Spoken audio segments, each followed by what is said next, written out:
Hello everyone and welcome back to Quick Slants with Bethel University head football coach Steve Johnson. Quick Slants is a program that gives you, the fans, the opportunity to ask the Bethel coach questions about the Royals, football or sports in general, or just seek the coach's wisdom about life events. In this month's episode, the coach talks to us about team updates and recruiting. He shares with us some highlights of his personal football career, and he shares with us whether he believes his Chicago Cubs have a chance at winning the World Series this year. So let's get right to Quick Slants. Let's roll. So let us welcome back Coach Johnson for our March edition. Coach, let's first of all begin with team updates you have for us. Team's doing well. We have our new facility is just, it's ridiculous, and you're kind of pinching yourself. And I want if anybody who knows us knows that we had a real small weight room, and we bristled if somebody said it was a bad weight room, because it was a great weight room that our kids just built a culture in there of toughness and joy together, and workouts. And it really, I don't know if it's a philosophy, I don't know what the word is, but we want the culture of our guys to be, these tough sweethearts but our weight room stuff is, we don't make guys do anything. But everybody kind of goes above and beyond, and then it's really kind of cool, because we gotta tone them down a little bit sometimes, because there's the physiological part of it is that you want to do it to a threshold so that your recovery is where your gains are met, and so that's really a neat thing. But now we have this brand new facility that is so much. Rick Meyer just did a great job designing it, and he built the whole thing anyway, so it's not like, he built the old one, and it was as good as it could be within the space, but now we've got triple the space, and just some neat things. But through his knowledge and his stuff, but even more than all of that is our guys, their expression of caring about us and loving each other is hard work together with enthusiasm, and it's powerful, and it grows us. And so the off season's going great. Here we go. You had a few guys that were still recuperating from injuries. How is that going for you? That's going well. I'd say the main two that I think about they're going well, but it's tough with Trey Anderson and his knee. He had his knee done. He's way ahead of schedule, but he's still not, doing the stuff that you'd like your quarterback to be doing. And so that would be one. And then Drew Neville has kind of a wrist thing that he's getting better, but that hampers him too, and that, kind of going into that next phase. But those are key guys, and everybody's got it. Kush he's going to town and he's playing baseball, and it's going good. No surprises to the bad, but it's a little bit of a hurry up and wait for some guys, and that's not easy, because you get to play this silly game for a short time, and the off season's really critical, and but you can. You have to be patient and poised in the off season too. You can't just, save that for the fall. Absolutely. Yeah. Recruitment, how is that going for you? Recruiting's great. We love we're always like this, and I don't want to sound like a weirdo cliche guy, but we're after guys' hearts, and if a young man visits us, stays overnight, and feels like, hopefully he sees the right things. If he's looking for the right things, he'll probably see them, and then they almost can't not go, and that's, it makes our teaching audience amazing. And so we're after the hearts of kids, and last year's class was both physically and mentally, and I'd say spiritually fantastic, and this year's is backing it up really great, and so we're excited about it. And it's, our guys attract these guys. Our culture, whatever you want to call that, attracts our guys, and I would say that's for everybody. If your culture is whatever it is, it's it's going to attract like-minded and like-hearted people unless you're not authentic and you show them something different. And we want to really be careful to be authentic. This is what's important to us, and if that doesn't show,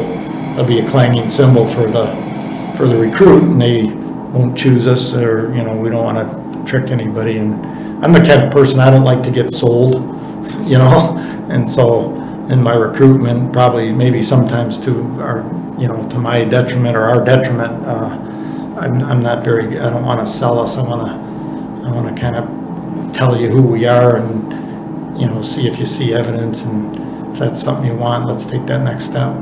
Excellent. Now that we're in March, you're heading closer to spring practice here, so tell me a little bit about when that occurs and what you're looking for at that time. Well, spring practice is really, we're in winter/spring practice now, and it's lifting for the kids, and there's just rules and regulations to what we can do as coaches with the guys.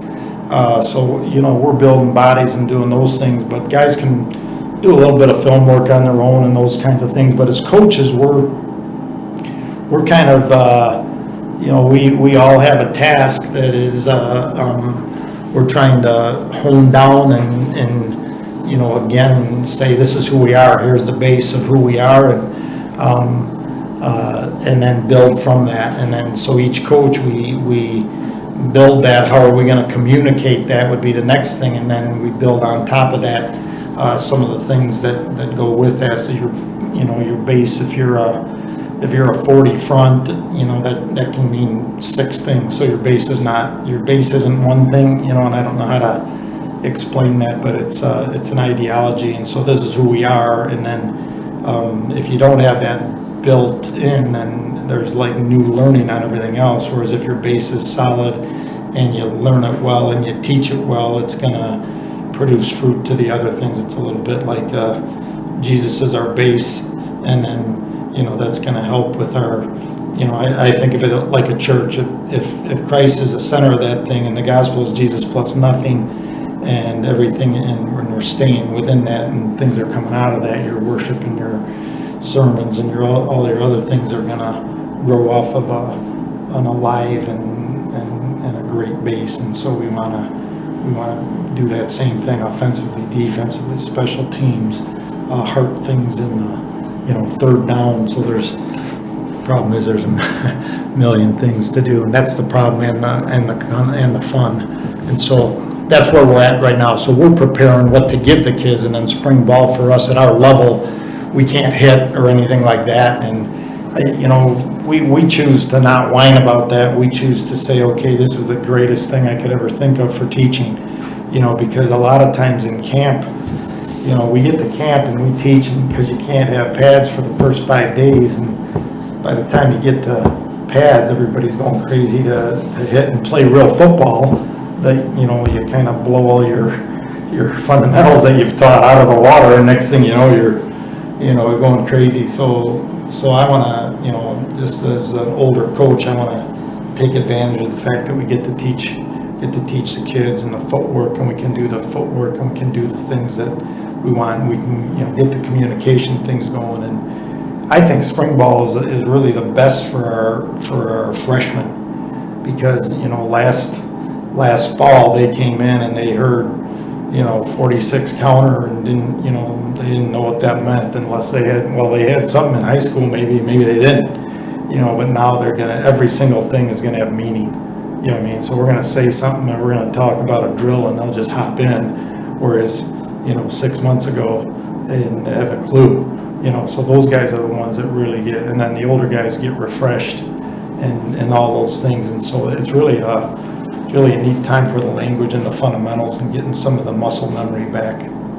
Do they allow at this level for a senior in high school to graduate early and come into Bethel early to participate in that, or is that not allowed? I don't think that's allowed, and I don't know that we'd wanna take anyone's eligibility either, to do that. But I think that they could. Boy, that's a good question. I think if someone's graduated, maybe they could, but I think they'd have to be enrolled in Bethel. So, I don't know. I just know like Division One, you'll see a guy will go to USC early or something, so he could participate in spring ball. Or something. I think that they can work out with our guys in the summer, but we can't. Coaches can't be there. Because they've graduated and they have to be basically enrolled here. And so I think that would be the thing to bring them back, because that would be the same at the U. If you're enrolled at Bethel, you can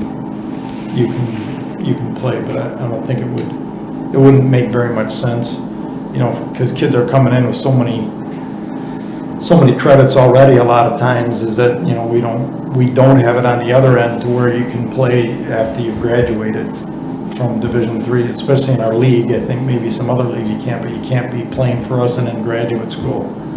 Okay, so we don't want them to. We want to slow them down a little bit so you get to play here for a while. That makes good sense. Sure. Well, let us head into our fan questions this week. First is from Mike from St. Paul, who asked, Coach, I am curious how you see player misconduct from a coach's standpoint. There were players suspended at the U, and you have baseball players being suspended for domestic abuse. We saw this in football as well. As a coach, how do you determine zero tolerance and forgiveness and compassion? I think that those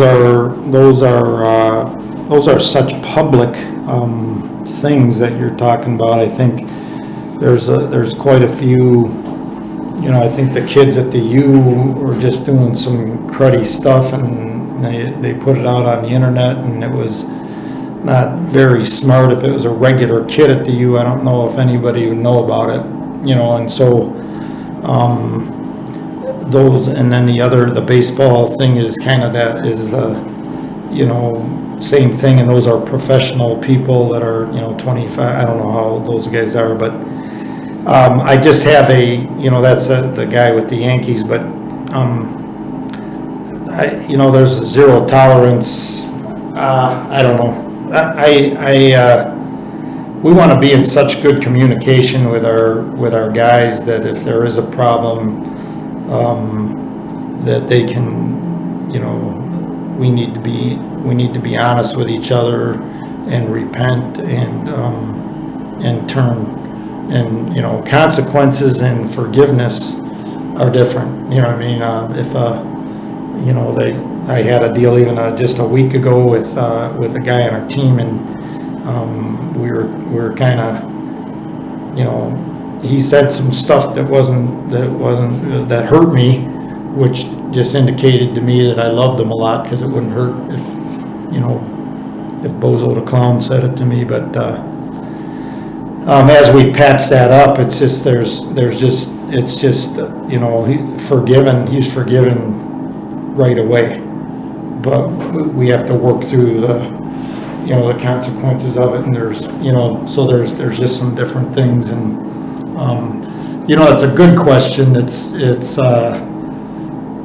we really want to, and I think we do have that with all our guys, is that we don't want to duck.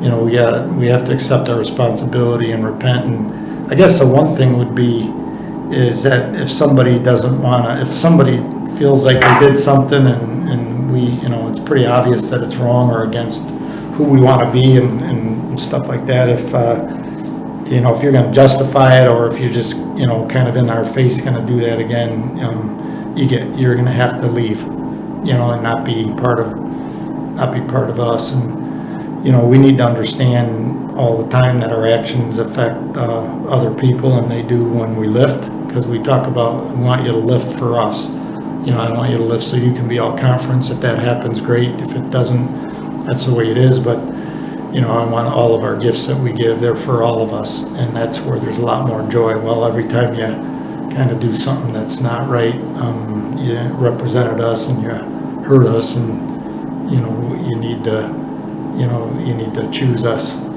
again. And we talk about that a lot. In my marriage, I've said that before, where I have to choose my wife every day. It's not just I didn't choose her on our wedding day or our engagement, just one time. I have to choose her every day. She has to choose me, and it's the same in our family. And if you don't want to choose us anymore, and it's evidenced in your behavior, then we need to move you out of our deal and and the same goes for our coaches. You know, we have to do that same thing, and, you know, so that's part of staying in the fight. I'm gathering that a lot of times it's the player's attitude that really determines how you address them then. There's no doubt about it, you know, and I think that there's a, you know, we try to be authentic in everything that we do, and so, you know, if I just feel like somebody's, you know, even when recruits come, we say, I'm going to tell you some cool stuff, and you're going to hear some great things from admissions and professors and all those things, but it's really your job to see if you see evidence of it, to see if, you know, maybe we're either trying to sell you something, or maybe we're just not that bright, you know. But I think you're really right. Is there evidence of there? You know, there's got to be evidence of change, because, you know, I know most of our guys well enough to kind of feel like, I don't know if this is so true. You know what I mean? And but I feel like we have a great relationship with our coaches and players, and so our guys aren't. You know, I don't want our guys ducking or hiding because they think I'm going to be mad at them. You know, they'd probably be, hopefully they'd feel worse if they disappointed me.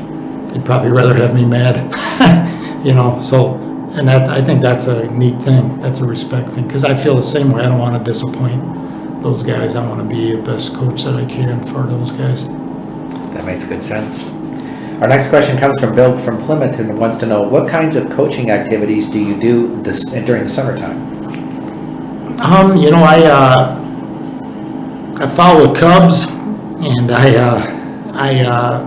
I do some discipline things with reading, and sometimes it's about football or written by a football guy, or, you know, I'll coach, or, you know, sports stuff, but I'll have another book that's just other things, you know, leadership things, and then I discipline myself with some film, and I want to be as good as I can, you know, with the particular position that, you know, usually at our level, there's a position where I am gonna be, you know, not totally responsible for, but partially, so I want to study that piece, but I've got to I want to have a good hand with both offense, defense, but I do run the special teams too, so I kind of segment out the time that I study, and I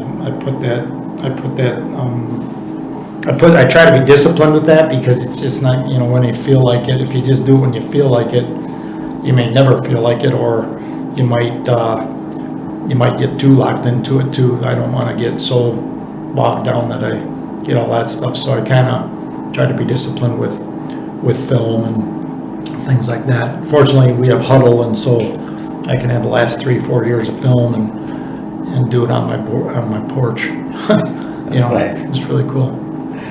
Willie from Lakeville would like to know, what is the thing that you are the most proud about during your time as a coach at Bethel? Boy, you know, I got off the phone just a few minutes ago with there's a guy who's a head football coach at out in Washington, AJ Parnell, and I just called him to congratulate him because he was selected as a coach of the year, and yeah, I'll start crying right now, but he's a grateful guy, you know, grateful for his time here, for what he learned, he says, I hear myself say stuff that, you know, I get out of, you know, and he's just an amazing dad, and he's a great husband, and so I guess, you know, that'd probably, you know, proudest about would be kind of the guys that are leaving. It's kind of like proud and blessed.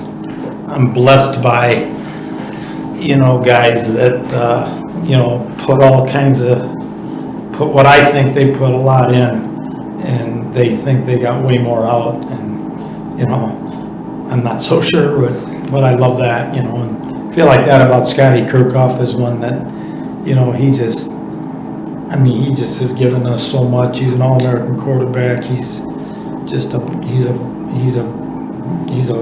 wise, brilliant guy, and he just loves God, and it just kind of comes out of his stuff, and he's just a young guy. But man alive, he just gives so many great gifts, and he truly gives them for free. It looks like to me, and that kind of blesses me. Guys that they feel like they can't outgive the program, and that's a neat thing. Because what that does, Robert, I think that blends what we want to be all about, and we're all on a road because we're never done, but we just want to be grateful all the time for everything, good, bad, and it's choice, and tough, discipline, stay in the fight, and all the time, or not all the time, and get back going, choose us again, and then devoted to one another, and that's Scotty. That's a blend of that when you feel like you can't outgive, So. I've always had the feeling about you that a lot of coaches measure their success in wins, and I've always felt that you measured your success in the closeness your players had with God when they left here. Winning for the kingdom was the wins you were looking for. Yeah. Oh, I'd be lying if I didn't want to win pretty bad. But I do think that what you're saying is really it's a true thing. I guess it's kind of what I thought of when Willie asked that. But I think that character and that culture and that love, when that is Jesus thing. He's not the big judger. If we're supposed to be like him, he's a love dude, and sometimes that's with a kick in the shorts, and sometimes it's a high five and a hug, and so as we love each other, I think there's great power in that, and that causes winning. So we kind of have a saying goes way back. Coach Mike Plinsky's just a great coach and mentor, and he talked about that all the time, that winning takes care of itself. And so wins are big, and it's what we're after, and it's kind of cool. We have a voice that somebody might listen to because we won, but I think we've won because we got a bunch of guys that are grateful, tough, tethered to each other and the King, and we just run a little faster because of that. So Absolutely. Next comes Tina from Brainerd to ask, Coach, is it hard to be involved in a sport where one game means so much to the whole season? I would think the highs and lows in college football would be unbelievable. Tina, my wife probably would want to hug you. She thinks she's the only one that ever said this, but she's the one that's most meaningful in our house. But my kids would say it too.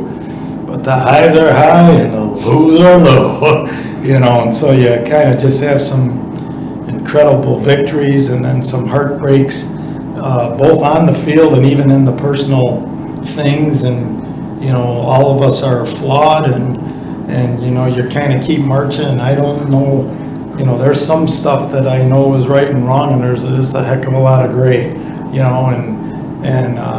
you find out that you're doing something and you hurt somebody, and it's devastating, and you do some other stuff. And I mean, even the building of our program, I'm not sure how we did it, and it's like, so you get blessed and didn't feel like you and really know what I did, you know what I mean? And so there's just, it's really something that you really, if my wife could probably do a good job teaching people, but especially coaches' wives and stuff like that, I'm almost 60, and I've been hanging out with 20-year-olds for 40 years, and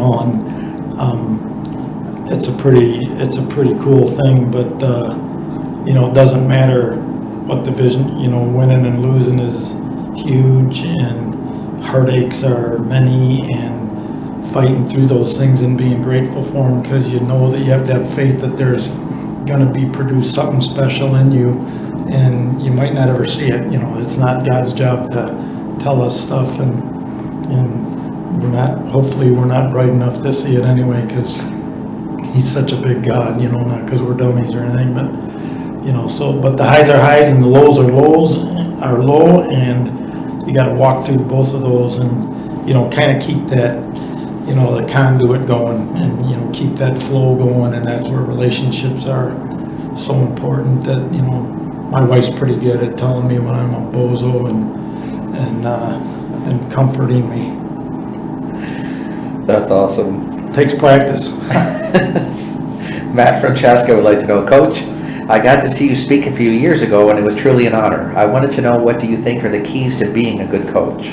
Oof, that's a tough one. There's a zillion of them, and I was just talking about that in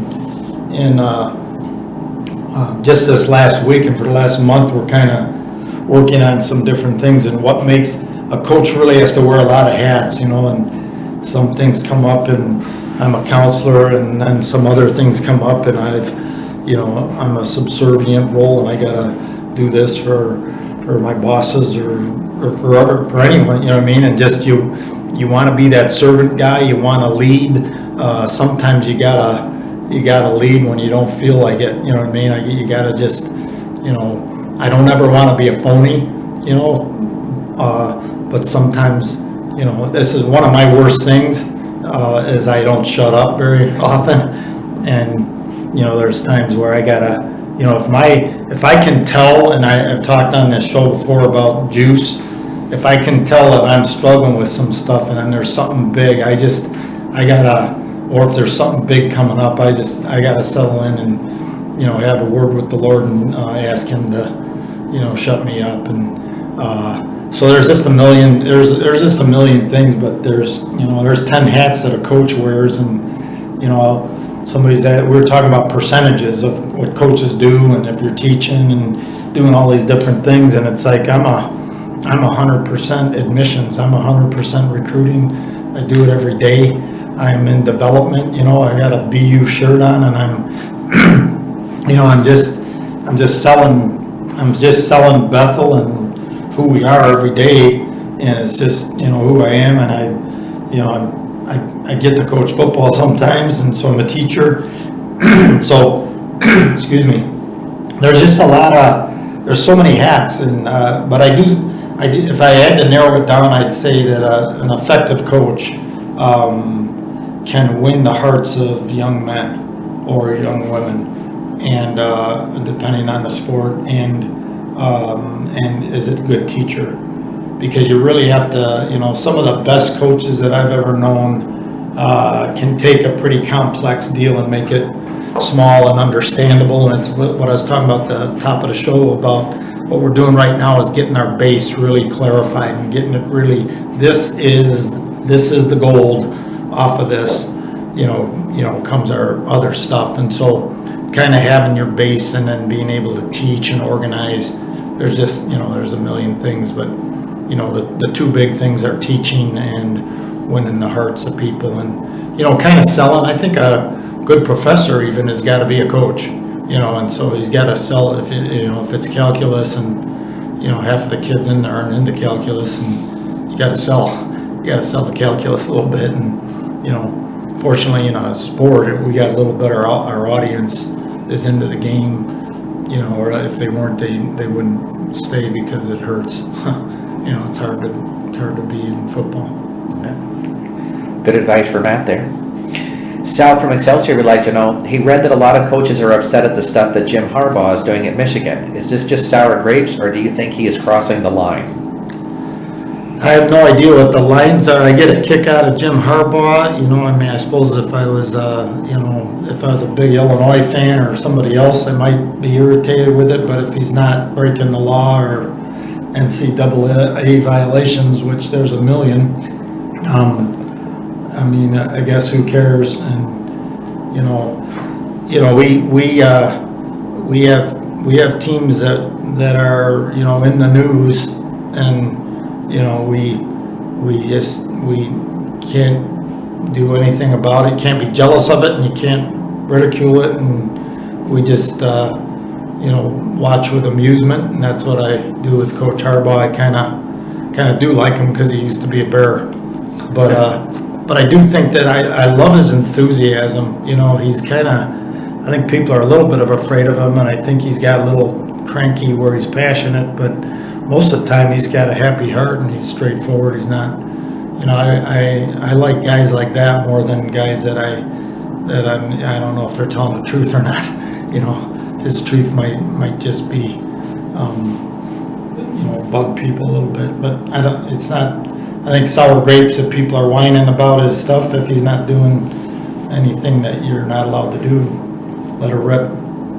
Ben from Bloomington asks, everyone seems to think Peyton Manning should retire, but he doesn't seem ready to do so. Is it really that hard to hang it up? I can talk right now. Yeah, I don't know. I think that's a tough one. You compete, and what I will say is it really is hard to give it up. Is that my wife knows this. The hardest day of the year for me is our last football game, and hopefully, when we make the playoffs, it's a teeny bit easier because you don't know when it is. But when your last time you get to play, it's not like a lot of sports. You can play basketball the rest of your life, as long as you can, throw it, I guess. But hockey, every other sport, but football's got, when you can't play anymore, and then here's a guy who's one of the best that ever lived, and it's what you're good at, and having to not do something that you're great at, and coaching it wouldn't be the same, I don't know, so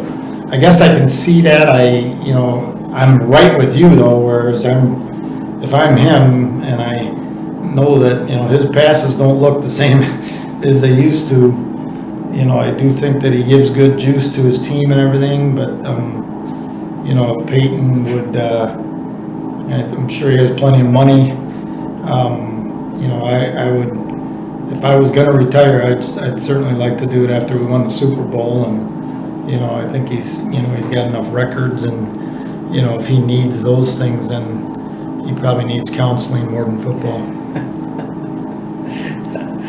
Lynn from St. Paul would like to know, now that spring training is underway, who do you see in the World Series? Yeah, it's so unfair to ask a Cub fan. It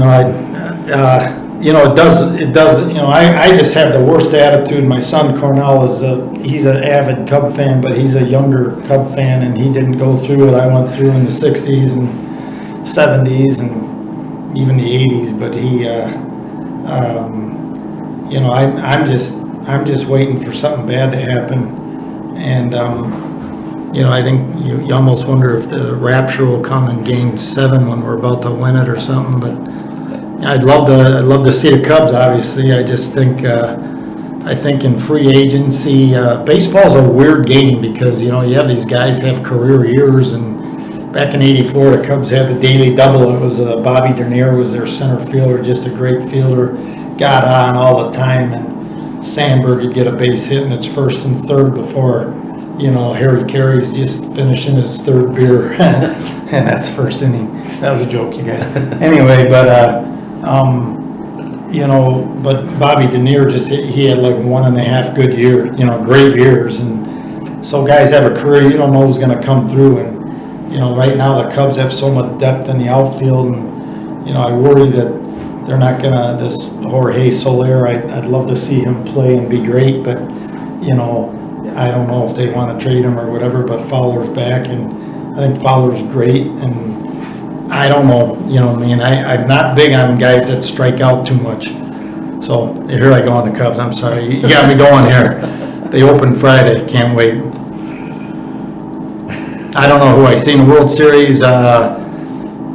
Boy, somebody out of the Cubs division. I really respect the Cardinals, although I don't like them very much. But I hope the Cubs in American League.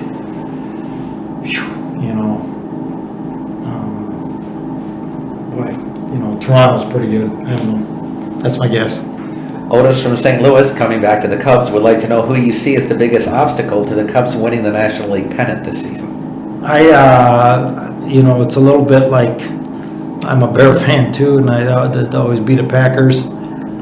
So with the Cubs, it's always the Cardinals. And the Mets, have been a pain in my hind end for my whole life. I'm not a big New York anything fan.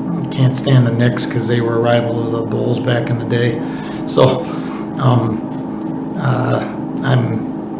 we got to get through the Blackhawks first, so let's let the Cubs go and do what they do. But I always think St. Louis is good. I think Pittsburgh good. I like their little bit of an underdog role, Pittsburgh, but I think the Dodgers are, the Dodgers have everything, but sometimes their chemistry is not ridiculous. But I think Clayton Kershaw is a real deal. They are a quality club for sure. Yeah.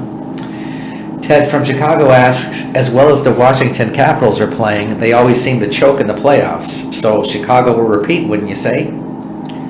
Yeah, I don't know what. I'm not a big choke. I don't use that choke word thing, but Capitals are awful good, and if they're,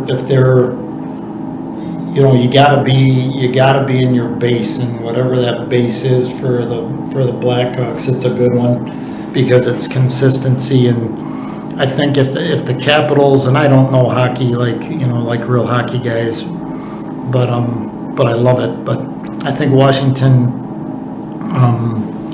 if you have a lot of ways to beat somebody, that's when you can really. I think that those are the cup contenders, and I think Washington's probably better than they've ever been. But when you get into a series, one thing that the Hawks are great at, they really have great defense, and they put the puck away. It just feels like the Wild have some really great, attributes that the Hawks have, but they don't. Just recently the Palmaville guy is coming on, but guys, the guys on the Hawks, it's like they weather the storm. Crawford makes a few saves, Jalmerson tips it up to center ice. Next thing you know, they're down in there, and boom, boom, boom, they score. And so shots on goal aren't as meaningful in a Blackhawk game because they've just got the snipers. And sometimes in football, even with Washington Capitals, they do have a lot of studs, but when Ovechkin is so much better than everybody else, that it's a teeny bit easier, because if Jordan without Pippen wasn't quite as much, So and that, I know that's a littler thing, but. Next comes Chris from across, who'd like to know, were you pleased with the moves that the Blackhawks made at the trade deadline? I was ecstatic to get Andrew Ladd. I think he's a quality guy. He's a big guy. Incredibly excited about him. I've read a couple things on the other two guys from the Canadians, Fleshman and Weiss. Weiss isn't even with us yet because he's a visa, but really good, really time-tested guys, tough guys, team guys. They're not worried about their own stuff. So I thought that was great. I am still a little bit in mourning about losing Brandon Saad. He was one of my favorites and a young guy, and they called him the man-child, and I really loved watching him. And I felt bad that they had to give him away. That they got Anisimov, though, out of it, and so that was great. But they also got the Dano kid that they had to give up to get Andrew Ladd. So I think they gave up a lot, but I do think that they put himself in a position to contend for the deal again. Next comes Brenda from St. Paul, who'd like to know if there were professional or college coaches that you admire in football. I admire, some stuff. Belichick is kind of a smart aleck, but I admire the fact that he kind of stays within, the stuff, and he doesn't get enamored with, if somebody wants to play for us and do great, and be great and give of themselves for us, he rewards that by keeping them on the team. But I do admire that he can just plug guys in that have willing hearts, and so I do see that. But I followed Lou Holtz a lot when I was younger, and I still think that he's got a lot of wisdom, and so those are me. Because I know what they do and have to go through, I admire a lot of guys. I don't be more like the other way. I don't admire cheaters, and I don't admire shortcut guys, and but I have that in my own life too. So We all fall short. yeah, all on a road. Michael from Arden Hills would like to know if there's a parable that really touches your heart more than others and why. Boy,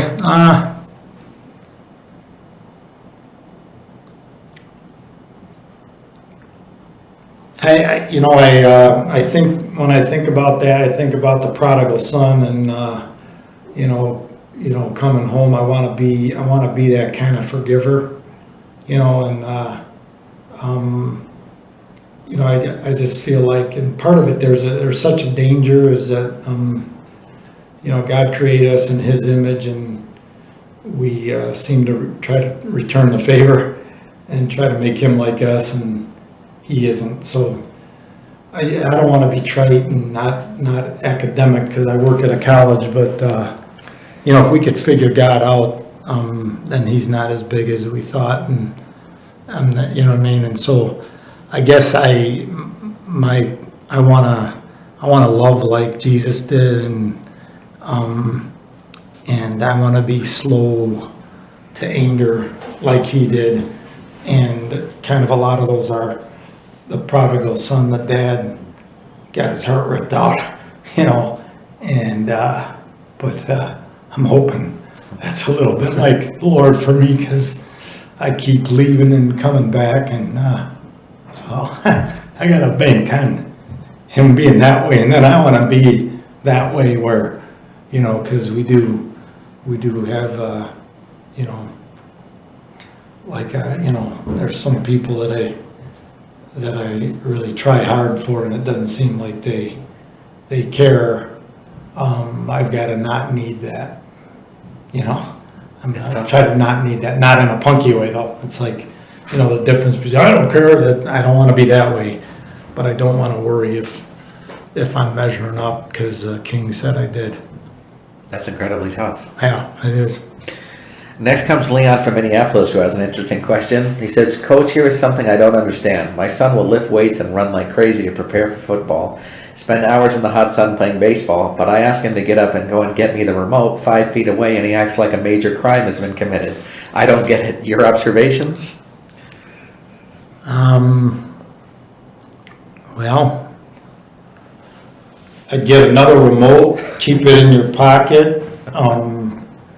If he's not doing anything wrong, I would let sleeping dogs lie. But I was bad at that, because I know my son's working out hard and stuff like that, and I was excited that he did it, and so I wouldn't ask him to do stuff, and it's like, I think I'd make sure I keep asking him that, would you please get the remote, and then ask him, just keep asking him, but he might not want to get the remote because he doesn't want you to change the channel, so I guess you're going to have to pray about that one. That could be the problem. And let's end with our praise God and hallelujah anyhow. So what are we praising God for this month? Yeah, I just think, I was thinking this morning just about, just the guys that we get to coach, the guys that say yes to us and to who we are every day, and I just kind of, I say praise the Lord for that, and that blesses me, you know what I mean, and I feel like something even in my own life when I'm not counting, when I'm not trying to, when I'm not chasing dust, I'm happier, and I chase dust anyway, and so, but it's that's kind of loving the guys that I get to coach and be with, both players and coaches and faculty and trainers are just amazing people, so it's good stuff. And what are we saying hallelujah anyhow to? Saturday it was praise the Lord, and Sunday it snowed. So hallelujah anyhow, because it's not warm yet, but I don't know. I don't have hallelujah anyhow is that God's good, and, and the stuff that, the perspective piece, let's be grateful for even the crud. Absolutely. Well, thank you for joining us this month, Coach. Yeah, my fun.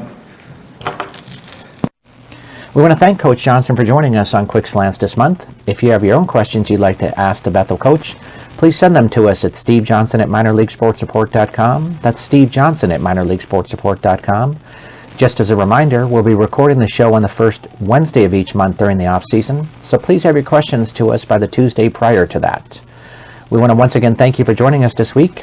I'm Rob Pannier, the managing editor of the Minor League Sports Report, and we'll look for you next month on Quick Slants.